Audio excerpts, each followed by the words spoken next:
আসসালামু আলাইকুম। বিবিসি আন্তর্জাতিক বিশ্ব সংবাদে আপনাকে স্বাগত। শুরুতে সংবাদ শিরোনাম, পরে বিস্তারিত।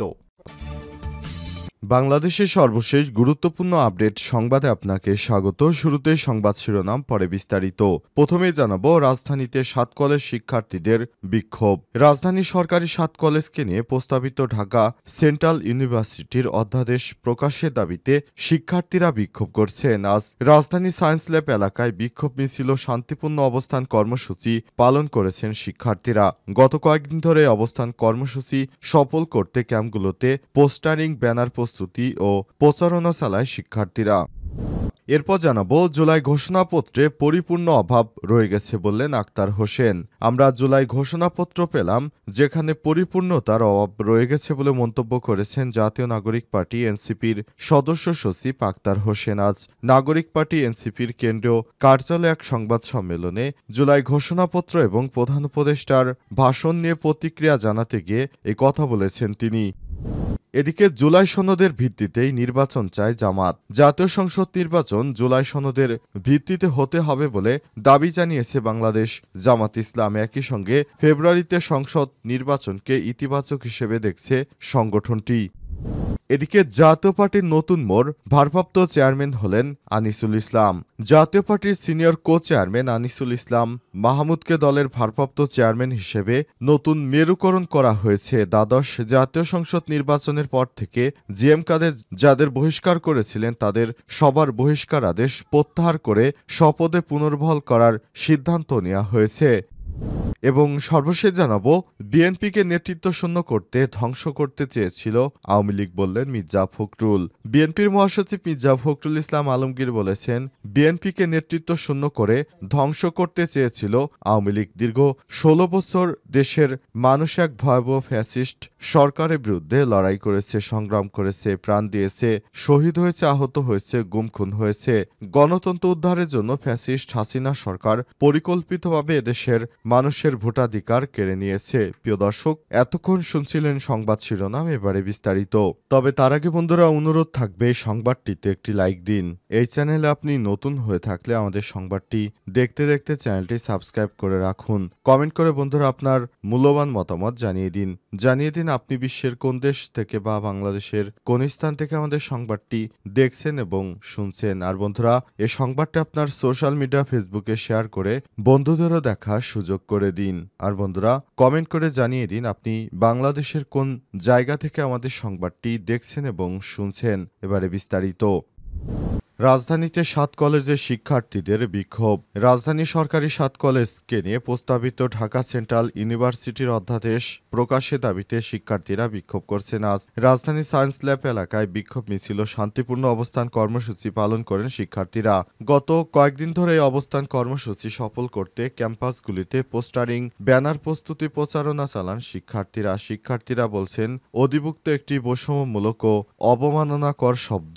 দীর্ঘদিন ধরে 7 কলেজ নামক অবকাঠামোর কারণে তারা পরিচয় সংকটে ভুগছেন। সময় এসেছে আলাদা পরিচয় আত্মপ্রকাশ করার। এই সরকার এই কাঠামোর বাস্তবায়নের পথ খুলে দেওয়ার ঘোষণা দেওয়ার পর শিক্ষার্থীরা চান দ্রুত সময়ের মধ্যে অধ্যাদেশ কার্যকর করা হোক। ঢাকা সেন্ট্রাল ইউনিভার্সিটি নামটি শুধু একটি প্রতিষ্ঠানের নাম নয়, বরং এটি একটি শিক্ষার্থীদের বহু বছরের আত্মপরিচয়ের লড়াই। ঢাকা বিশ্ববিদ্যালয় কলেজের ইংরেজি বিভাগের শিক্ষার্থী আফজাল হোসেন বলেছেন, আমাদের নতুন বিশ্ববিদ্যালয় ভর্তি কার্যক্রম খুব তাড়াতাড়ি শুরু হবে, কিন্তু এখনও রাষ্ট্র বিশ্ববিদ্যালয় অধ্যাদেশ জারি করে নাই। দ্রুত অধ্যাদেশ জারির জন্য রাষ্ট্রের কাছে জোর দাবি জানাচ্ছি। যদি দ্রুত সময়ের মধ্যে অধ্যাদেশ জারি করা না হয় তাহলে আন্দোলন অব্যাহত রাখতে বাধ্য হবে বলে ঘোষণা করেছেন তারা আরও জানিয়েছেন, আমাদের স্বতন্ত্র বিশ্ববিদ্যালয় বানিয়ে তাহলে লাভ হলো কি? তারা এমন একটা দায়িত্ব পালন করছে যে আন্দোলন না করলে কোনো কাজই তারা করতে চায় না।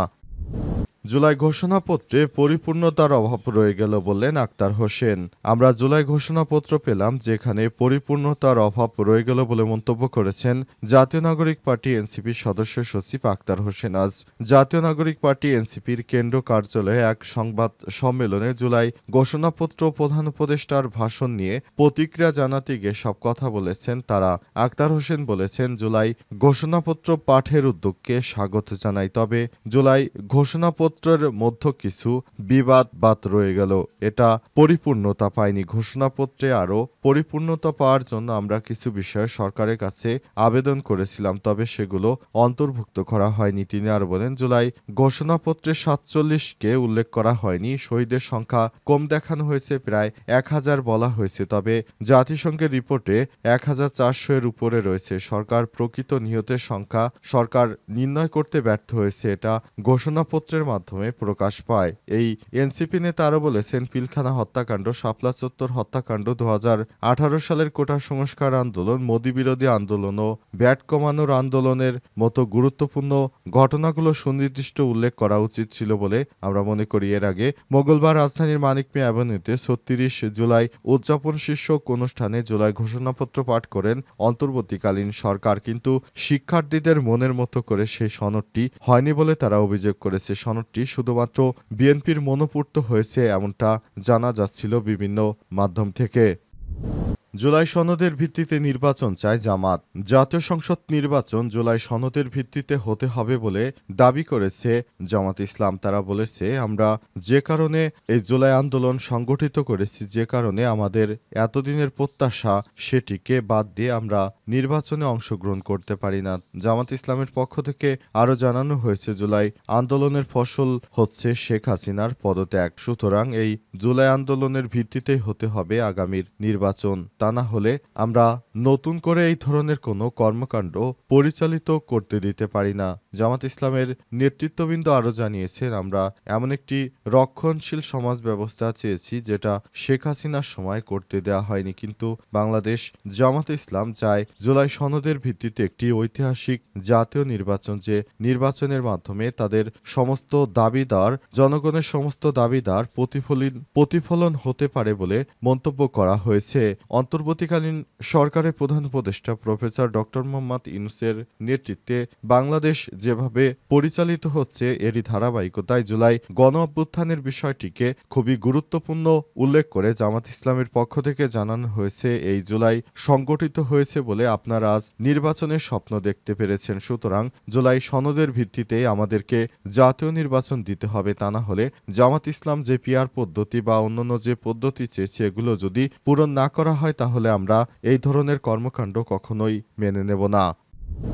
জাতীয় পার্টিতে নতুন মোড়, ভারপ্রাপ্ত চেয়ারম্যান হলেন আনিসুল ইসলাম। জাতীয় পার্টির সিনিয়র কো চেয়ারম্যান আনিসুল ইসলাম মাহমুদকে দলের ভারপ্রাপ্ত চেয়ারম্যান হিসেবে মনোনীত করা হয়েছে। আজ ৫ই আগস্ট জিএম কাদেরের বিরোধী অংশ দলীয় সভায় সিদ্ধান্ত নেওয়া হয়েছে। দলীয় পার্টির জাপা চেয়ারম্যান জিএম কাদেরের উপর আদালতের নিষেধাজ্ঞার সুযোগে দলের ভেতরে নতুন মেরুকরণ তৈরি হয়েছে। দ্বাদশ জাতীয় সংসদ নির্বাচনের পর থেকে জিএম কাদের যাদের বহিষ্কার করেছিলেন, তাদের সবার বহিষ্কার আদেশ প্রত্যাহার করে শপথে পুনর্বহাল করার সিদ্ধান্ত নেওয়া হয়েছে। এসব সিদ্ধান্তকে জিএম কাদের এর অংশে মহাসচিব শামীম হায়দার পাটোয়ারি বেআইনি বলে মন্তব্য করেছেন। তার মতে, আদালতের আদেশে শুধু জিএম কাদের ও দপ্তর সম্পাদকের সাংগঠনিক কার্যক্রমের নিষেধাজ্ঞা দেওয়া হয়েছে। বহিষ্কার আদেশ প্রত্যাহারের বিষয়ে কোনো নির্দেশনা ছিল না। গত ৩০শে জুলাই ঢাকার প্রথম যুগ্ম আদালত ও দায়রা জজ মোহাম্মদ নুরুল ইসলাম এক আদেশে জিএম কাদের এবং দপ্তর সম্পাদক মাহমুদ আলমের সব ধরনের সাংগঠনিক কার্যক্রমের উপর অস্থায়ী